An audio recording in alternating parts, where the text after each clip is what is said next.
قبل ما أبدأ الفيديو أنا عاوزك تعرف إنك هتشوف حاجة عظمة. أيوة، الفيديو جامد، القصة أجمد. أنت دلوقتي هتشوف حاجة جنان، فركز معايا على الآخر علشان الشغل الفاخر. ويلا بينا نبدأ الحكاية.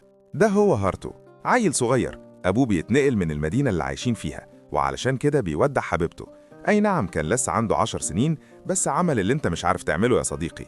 المهم، الواد بيقول لحبيبته أنا لازم أمشي مع أبويا دلوقتي، ولكن وعد مني هرجع لك وهتجوزك حتى لو أنا مت أو اتقتلت، فأنا برضه هرجع لك. البنت طبعا كانت زعلانة جدا على حبيبها ومش عاوزة تسيبه، ولكن تهب الرياح بما لا تشتهي السفن. الواد طبعا بيمشي، وبعدها بتمر السنين. وفي يوم بقى هارتو راكب في أتوبيس، بيلاقي بنت صغيرة كده بتبصله. لسه هيستفسر على ملامحها، الأتوبيس بيعمل حادثة وبيموت كل اللي جواه. ولكن هارتو بيفتح عينه وبيحس بألم كبير في دماغه. بيلاقي جسمه اتغير ومحطوط في المكان ده. ذكريات بترجع له ودماغه بتوجعه، والواد مش فاهم ايه اللي بيحصل معاه. بيكتشف بعدها انه بعد ما مات اتنقل لعالم تاني، وهو حاليا عايش في العالم ده باسم ريو. بعدها بقى شوية من الناس اللي شغال معاهم ريو بيدخلوا على المكان ده، كانوا شايلين حاجة في كيس كده، وبعدها طلعوا الأكل وبدأوا ياكلوا. ريو طبعا كان جعان، ولكن الراجل ده بيتعصب عليه لما بيشوفه، وبيقول له امشي من قدامي بريحتك دي، انت هتخلي الأكل طعم وحش. ريو طبعا لما بيسمع الكلام بيزعل جدا، وبيطلع بره ياكل في شوية فاكهة كده من على الأرض. وبرضه الذكريات لسه في دماغه، الجسمين عمالين يتداخلوا في بعض، والذكريات ملت المكان حرفيا، دماغه معجونة. بعدها الواد بيجمع شتات نفسه وبيقول خلاص، هارتو مات في العالم بتاعه، ريو هو اللي عايش دلوقتي. أنا لازم أنتقل لموت أمي، مش هنسى هدفي أبدا. وبيتضح إن أم ريو تم قتلها قدام عينيه وهو صغير، وهو خلاص عقد العزم على الانتقام. وأنا طبعا عارف إنك مش فاهم أي حاجة دلوقتي، بس ركز معايا كده وواحدة واحدة هفهمك كل حاجة. المهم بقى وهو واقف كده بيقطع تفكيره شوية بنات بهدوم نظيفة بيسألوه عن واحدة تايهة منهم.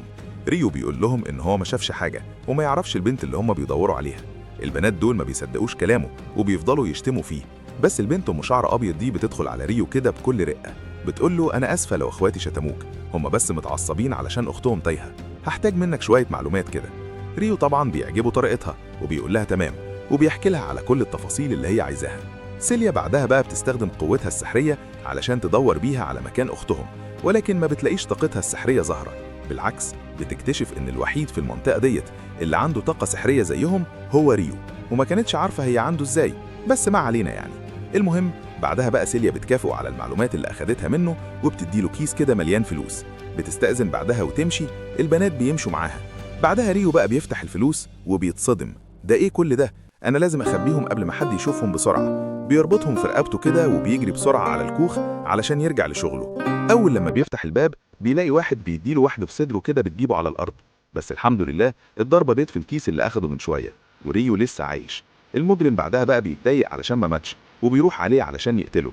ريو طبعا كان مرعوب جدا ومش عارف يتصرف ازاي في الموقف ده، بس فجأة بنت غريبة بتظهر قدام عينيه، بتمسكه من وشه كده بتقول له مفيش وقت، انت لازم تتعود على قدراتك بسرعة، والا هنموت احنا الاتنين على طول.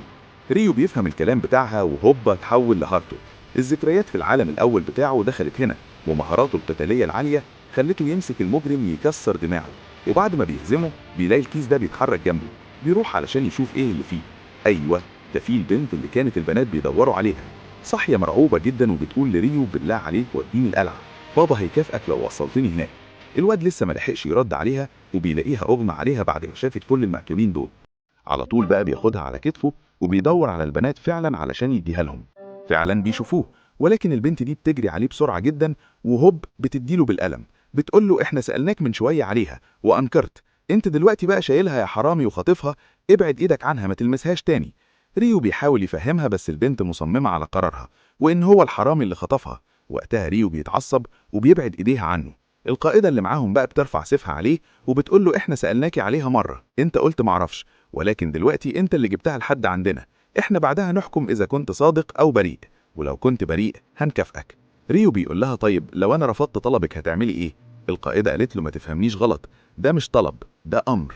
وفعلا اخدته معاها على القلعة، والشرطة راحت على مكان شغله ومسكت المجرم. كانوا لسه هيستجوبوه، ولكن واحد مغطي وشه كده بيقول المهمة فشلت، بيطمع حاجة كده وبيكسرها، وهوب المجرم مات. الراجل بعدها هو كمان بيمشي، وشكله مش ناوي على خير يا صديقي. المهم في الوقت ده كانت فانسا أخدت الأميرة فلورا على سريرها علشان يعالجوها. ريو طبعا بيروح على السجن علشان يستجوبوه. الحارس بقى اللي كان بيستجوبه علقه في البتاعة دي، قال له بص يا عم انت هتعترف انك اللي خطفت الأميرة فلورا بالذوق ولا هخليك تعترف بالعافية؟ طبعا ما عملش أي حاجة وبيقول له ما خطفتش حد. الحارس بيتعصب وبينزل عليه ضرب بكل غباء، بيسأله مهما يسأله، ولكن ريو مستحمل الضرب ومش راضي عليه. في الوقت ده بقى كانت فلورا فاقت وفانس قاعدة جنبها مستنياها تصحى، وبعد ما البنت بتفوق فانسا بتحكي لها على كل حاجة. فلورا على طول بقى بتقول لهم انتوا حبستوه ليه؟ ده هو اللي أنقذ حياتي، لازم تجيبوه علشان نديله هدية. فانسا على طول بتروح على مكان ريو وبتلاقيه بالشكل ده. بتقول للحارس انا مش قلتلك اتناقش معاه بالراحة؟ انت ليه ضربته كده؟ الحارس بيقول لها ده جاسوس، هو اللي خطف الأميرة فلورا، استني بس وهخليه يعترف. فانسا بتتعصب منه وبتقول لهم فكوه ده هو اللي أنقذ حياتي. الحارس طبعا بيتصدم وريو بينزل على الأرض متضايق مش طايق حد، وسيليا بتروح علشان تكلمه ولكن برضه مش طايقها. بتستخدم عليه سحر العلاج وبتشفيه من الضرب اللي أخده، وبعدها بيصحى من النوم بيستغرب جدا من جروحه اللي خفت، وبيستغرب أكتر من المكان اللي هو فيه. سيليا بتقول له ما تقلقش يا عم، كله تمام، انت دلوقتي بخير والملك بذات نفسه هيكرمك كمان يومين. أنا أسفة علشان تسببنا لك بالضرب امبارح، ووعد مني الموضوع ده مش هيتكرر تاني. الواد طبعا بيسامحها على اللي حصل وبيقول لها طيب لو أنا هقابل الملك هحتاجك تعلميني الطريقة الصح اللي هتكلم بيها قدامه علشان مش عاوز أعمل مشاكل. سيليا بعدها بتوافق وبتمدله إيديها علشان تساعده. الواد طبعا بيفرح وكان في قمة السعادة. بعدها الملك بيعمل حفلة وبيكرم ريو فيها، بيضمه كمان على مدرسة النبلاء، والوضع آخر روقان. بعد ما ريو بيخرج من الحفلة سيليا بتقابله على السلم، بتعرفه بالفصل بتاعه وكل حاجة، وإنها هتكون المدرسة عليهم هناك. طبعا هو منضم متأخر والامتحانات على الأبواب، فعلشان كده قالت له لو احتجت أي حاجة تعالى وكلمني أنا هديلك درس خصوصي. ريو طبعا بيفرح جدا من كلامها وبيقول لها تمام. بعدها بيروح على الفصل وما بيكونش مرحب بيه هناك، وده طبعا لأن كل اللي هناك ناس من عوائل غنية ومستغربين من قرار الملك وإزاي وافق يضم فلاح زي ده هنا. ريو طبعا ما بيسمعش كلامهم وبيقعد في الفصل عادي جدا. بيطلع من الفصل ويروح على سيليا يتعلم منها أكتر، والدنيا حلاوة على الآخر. بيستمر في الدراسة معاها إلى أن حان أخيرا موعد الامتحانات. وأثناء بقى ما كان ريو بيذاكر كان ضاغط على نفسه جدا، وسيليا شافته بتحاول تقنعه ويهدي نفسه أكتر، وده لأنه لسه منضم جديد للمدرسة يعني، والدرجات مش هتفرق قوي معاه. ريو بعدها بيطمنها عليه وبيقول لها أنا اللي عاوز أتعلم مش أكتر. بيبدأ بعدها الامتحانات. الكلب بدأ يمتحن فعلا، وبعد مرور شهر النتيجة بتطلع. الكل بيتجمع بقى علشان يشوف هو عمل ايه، ولكن المفاجأة ريو كان الأول عليهم. ده ازاي كده؟ أكيد هو غش ولا حد ساعده. الواد ده كان متعصب جدا وعمال يزعق، مش مصدق إن ريو طلع الأول عليهم في الفترة القصيرة دي. عمال يتهمه بكل غرور، بس الأميرة كريستينا بتوقفه بتقول له طالما ما معكش دليل قاطع على غشه فبلاش اللي بتعمله، ده عيب على واحد نبيل زيك يعمل الهبل ده. طبعا بيتحرج من كلامها وبعدها بيمشي من هناك. سيليا بقى بتاخد ريو بعد النتيجة وبتحتفل بيه في الأوضة بتاعتها. البنت كانت فرحانة جدا ومبهورة من سرعتها في الدراسة، وبدأت تحس إنه شبهها وتشدت ليه جامد. ريو كمان كان بيعاملها كأنها أصغر منه، والعلاقة ما بينهم بتقرب أكتر وأكتر. وبعد ما بيعدي 5 سنين المدرس بتاع السيف بيكتشف مهارات ريو في المبارزة، بياخدوه هو واتنين معاه على المسابقة الجاية، والكل كان معترض على قرار المدرس ده، بس طبعا المدرس أصر على قراره وبيقول لهم ريو هيشارك يعني هيشارك. بعدها بقى وأثناء ما كان ريو واقف مع سيليا كده البنت بتسأله هو ناوي يعمل ايه بعد ما يتخرج.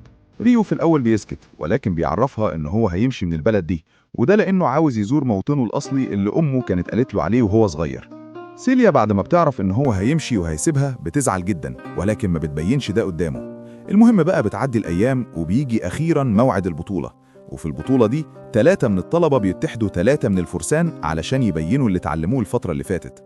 الدور الأول كان على ريو، والحكم بينده عليه وخلاص داخل، بس الواد اللي جنبه ده بيستهزئ بيه وبيقول له ما تخسرش على طول علشان ما تخليش سمعتنا وحشة، يلا امشي من قدامي. ريو طبعا ما بيديش لكلامه أهمية، وبعدها بيدخل على الحلبة. الحكم هو كمان بينده على الشخص اللي ضده وبيقول شارل تعالى يلا. ريو لما بيشوفه وبيتعرف عليه وبيعرف انه نفس الشخص اللي اتوصى بيه اول لما وصل على القلعة. شارل هو كمان كان متعصب جدا من ريو، وده لان رتبته نزقت بعد ما ضربه واتحاكم عليه بالحبس. الحكم بقى بيقول لهم ابدأوا، وشارل بيهجم بهجمات عنيفة على ريو وما بيديلوش اي فرصة. الهجمة في الثانية في الثالثة وريو بيدافع ومواكب تحركاته بالعافية. كل اللي كان بيتفرج بقى كان قلقان على ريو ومفكرينه خلاص خسر، تخيل بقى إنه هيخسر بالسهولة ديت يا صديقي؟ لا والله، ريو بيهجم عليه وبيطير السلاح بتاعه بكل سهولة.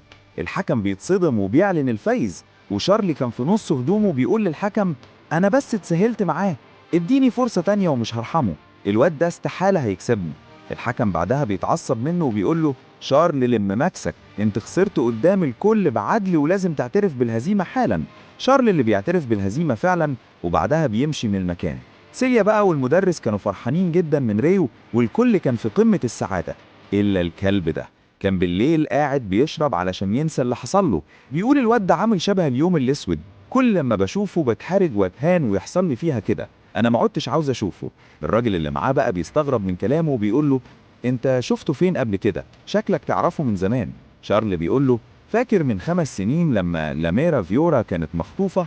هو اللي لحقها، ولما انا حققت معايا ضربه، ونتيجة لكده الملك عاقبني. الراجل بعد ما بيسمع كان بيتأكد من حاجة وبيشك في ريو أكتر، وبيقرر إن هو يختبره، وبيتضح إن ده نفس الشخص اللي قتل المجرم، وشكله ناوي يخلص على العيلة المالكة. المهم في الأثناء دي كانت سيليا واقفة مستنية ريو عند الشجرة دي ومتحمسة على الآخر، بس بتلاقي واحدة من البنات بتنده على ريو كده وبتاخده بحبها بجنب الواد، وبتعترف طبعا له. ما ردش عليها والبنت مشيت، ولكن سيليا كانت متأثرة جدا. هي شكلها حبته ولا ايه؟ بعدها بقى وأثناء ما كانت سيليا بتلف في رغبات الطلاب، بتلاقي إن ريو هو الوحيد اللي ما كتبش رغبة ليه بعد التخرج. شكوكها بتزيد أكتر، وبتتأكد إن ريو مش ناوي يكمل في البلد هنا، وكانت في قمة الحزن. بعدها بقى بيبدأ فصل جديد، وسيليا أخيرا هتعلمهم السحر. النهاردة كل الطلاب استخدامهم للسحر عادي وبيستهزئوا بريو بسبب إنه ما بيستخدمش السحر، وموجود عالة على الفصل مش أكتر. بس بالرغم بقى إن ريو ما بيعرفش يستخدم السحر زيهم، فهو عنده طاقة تانية أعلى منه، بس محدش منهم عارف. المهم بيخلص الدرس والكل خلاص طالع وماشي من المكان ده. الواد ده بقى بيروح على سيليا كده علشان يرسي قدامها، وبيشتم في ريو كمان علشان يبين إن هو روت. بيقول: انت يا حسالة ما تقعدش تتلزق في البنات علشان ما زعلكش، انت مفكرني معرفش انك قاعد بتغوي البنات بقالك كام يوم ولا ايه؟ ريو طبعا بيسكت عليه وما بيردش، وسيليا بعد ما بتشوف اللي بيحصل ده بتزعق وبتشتم الواد ده، وبتدافع عن ريو وبتقول له هو ما عملش اي حاجة من اللي انت قلت عليها.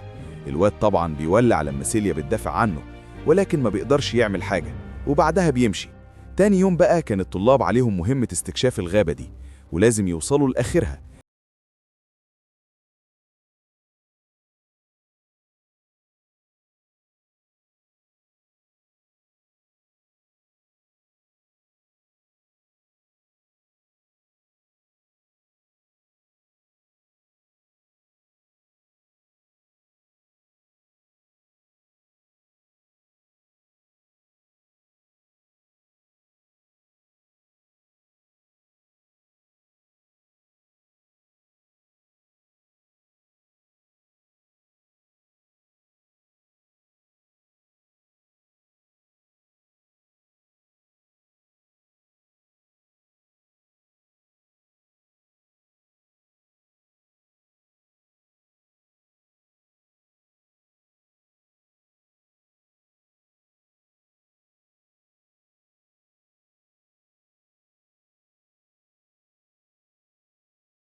إن في حاجة هتحصل لها والأسطورة ريو في المكان. لا والله، بيقطع دراع الوحش وبيقول لها اجري من المكان بسرعة. بيفعل طاقة الأرواح بتاعته وبينزل ضرب في الوحش بكل غباء.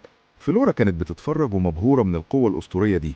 الواد بيقاتل الوحش بكفاءة، ومش بس كده، لا ده بيجمع مع قوته في السيف بتاعه وهوبا قطع راسه. ريو قاتل الوحش لوحده.